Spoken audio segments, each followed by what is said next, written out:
Hello everybody. This video should be a pretty quick one. Basically all I'm going to do is I'm going to lay out a philosophical argument for the Trinitarian God.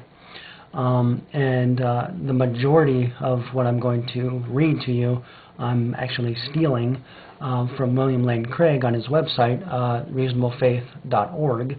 If you go to the, I don't know which direction it'll be, but the information box, I'll post a link to the article that I'm taking this from. In order to go and read the article yourself, however, you're going to have to create a username and password. It's unfortunate, but it's well worth it. The article itself, let me go up to the top of it here and read the title here for you. A Formulation and Defense of the Doctrine of the Trinity by William Lane Craig.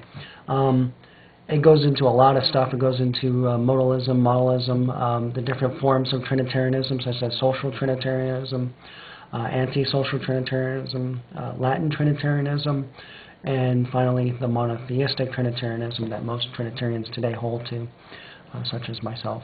It goes into Logos Christology, Arianism, so on and so forth, and then the models of the Trinity is towards the bottom, and then it's a pretty lengthy article, and all the way at the very, very bottom is this philosophical argument, that which I'm about to read to you, and here it goes. God, by definition, is the greatest conceivable being. As the greatest conceivable being, God must be perfect. Now, a perfect being must be a loving being, for love is a moral perfection, and it is better for a person to be loving rather than unloving. God, therefore, must be a perfectly loving being. Now, it is the very nature of love to give oneself away. Love reaches out to another person rather than centering wholly on oneself. So if God is perfectly loving by his very nature, he must be giving himself in love to another. But who is that other?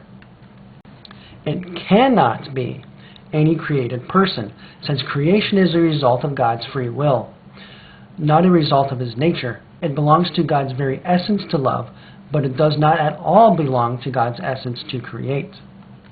So we can imagine a possible world in which God is perfectly loving and yet no created persons exist. So created persons cannot sufficiently explain whom God loves, but God is eternally loving. So again, created persons alone are insufficient to account for God's being perfectly loving.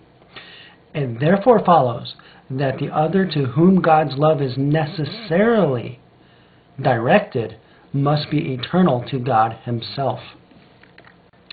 In other words, God is not a single, isolated person as Unitarian forms of theism like Islam hold. Rather, God is a plurality of persons as the Christian doctrine of the Trinity affirms.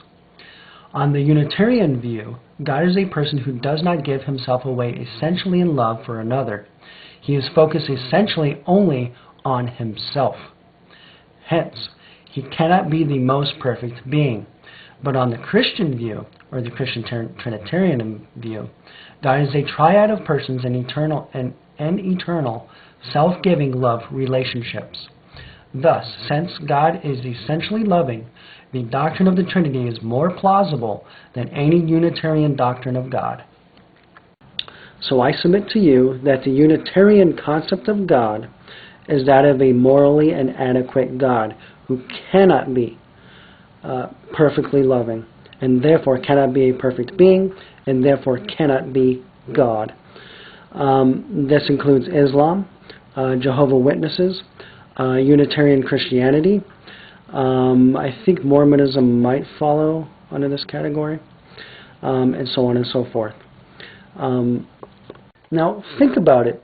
If it requires, in order to be a loving being, you have to give yourself away, that means you have to be in relationship. If the Unitarian God cannot be in relationship in its own nature, so it therefore follows that the Unitarian God has to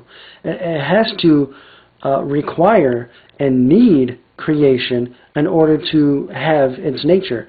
The Unitarian God has to be dependent on its creation in order to be perfectly loving and to express perfect relationship. And it just simply follows that the Unitarian God, therefore, must be deficient in its own nature and morally imperfect and inadequate to be God.